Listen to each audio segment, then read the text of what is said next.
the reaction as what happened after the apparition of June 25th, 1993.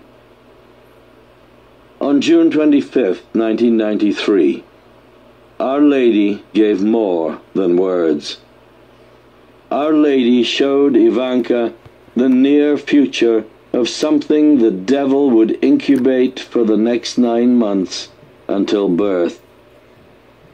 The scene Ivanka saw would be recorded into world history.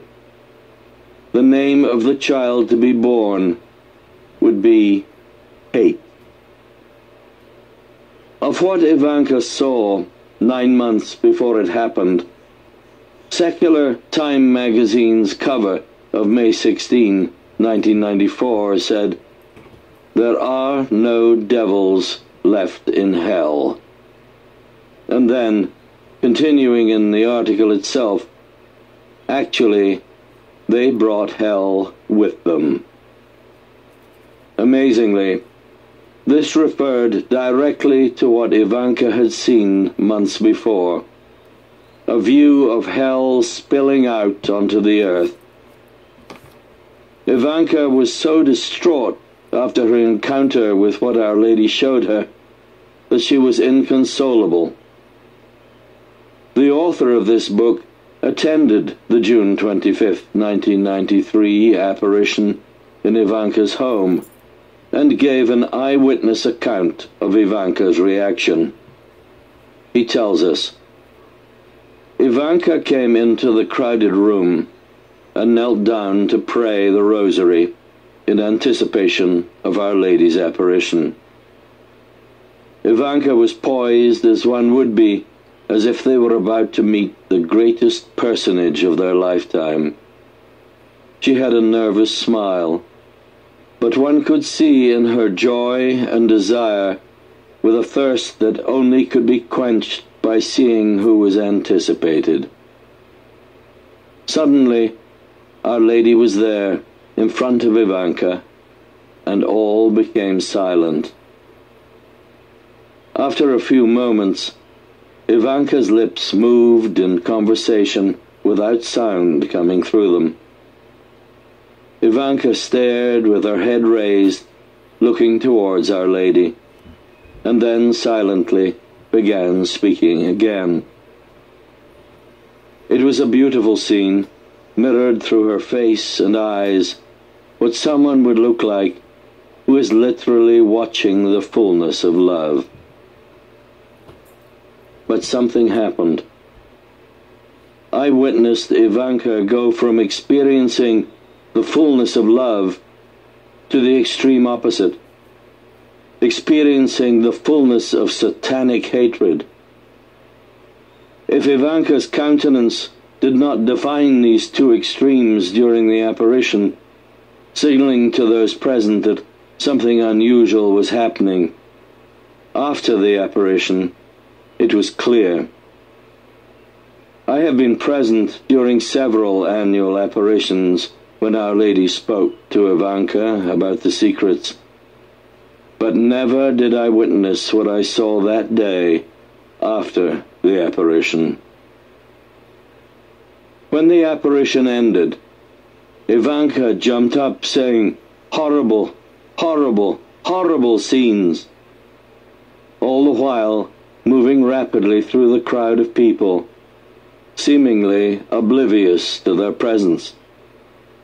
Ivanka's husband followed her, presumably asking what was wrong, obviously disturbed by her anxiety.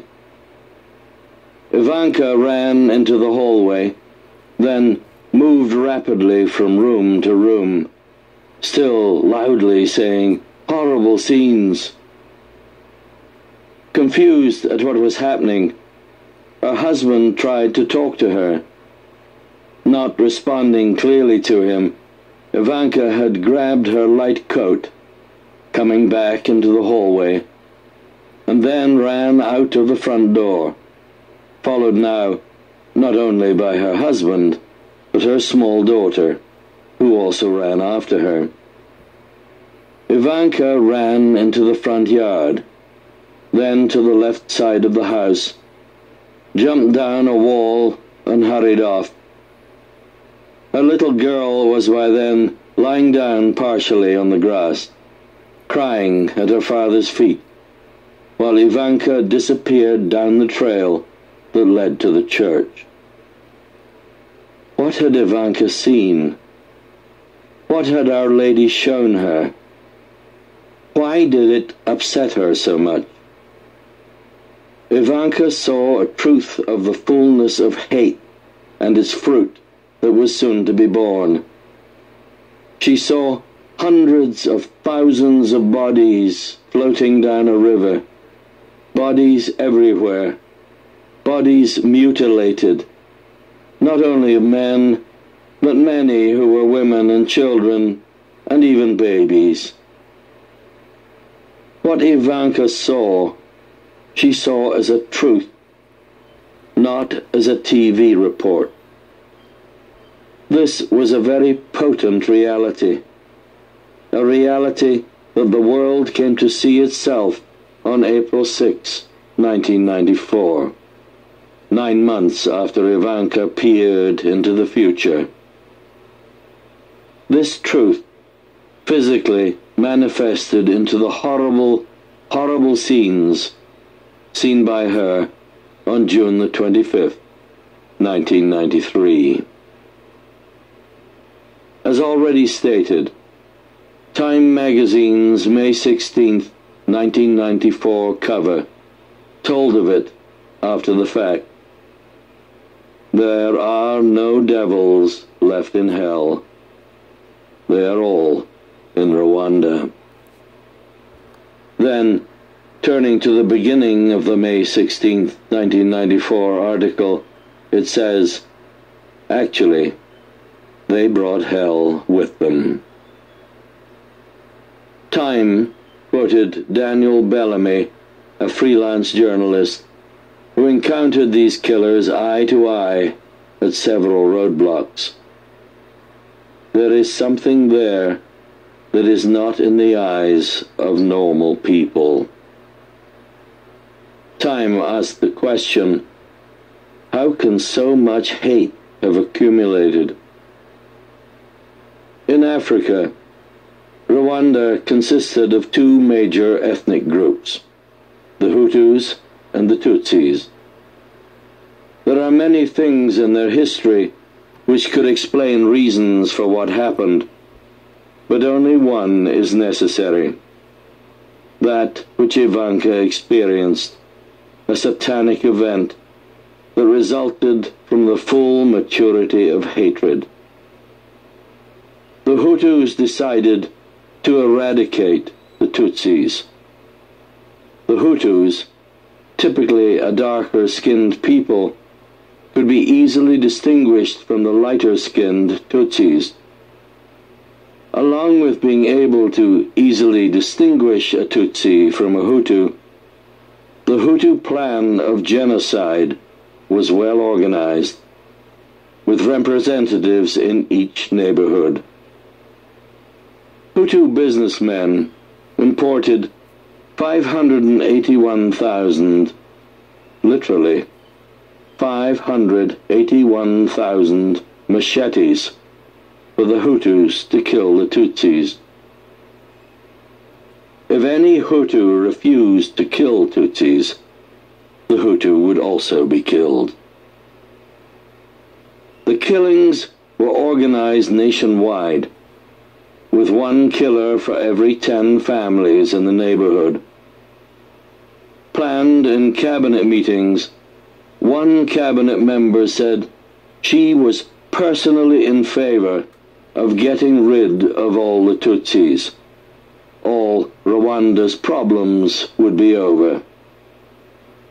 Genocide planners included members of the militia, village mayors, police officers, and many other respected members of society, which led great numbers of Hutus to organize and incite to kill their Tutsi neighbors. The moderate Hutus who resisted killing Tutsis were also massacred, and amounted to 10% of those killed. How was such hatred conceived? The Hutu genocide planners knew they could easily incite the people. Easily manipulated, the organizers capitalized on this trait, propagandizing the Hutu people to go savagely tribal against the Tutsis. Hatred toward the Tutsis was promoted constantly through the state Hutu-controlled newspaper, Kangura. Some of the individuals behind the newspaper also produced a leaflet picturing a machete with a question: what should we do to complete the social revolution? Another use of media that was key to inciting violence was two different radio stations which worked to build up tensions of hate, suspicion, paranoia, fear, mistrust, and victimization, to a point that a spark could explode the Hutus' hatred and release a satanic fury against the Tutsis. And when this spark ignited, it resulted in the death and mutilation of 1,170,000 men, women, children, and infants, according to government reports.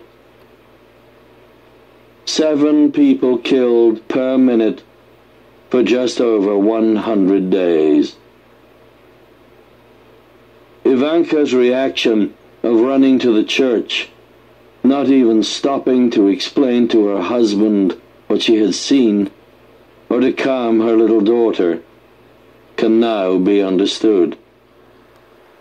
Ivanka carried the weight of knowing what no human on earth knew, not even those who were in the midst of already planning the eradication of the Tutsis, while Ivanka, in June of 1993, was actually seeing it.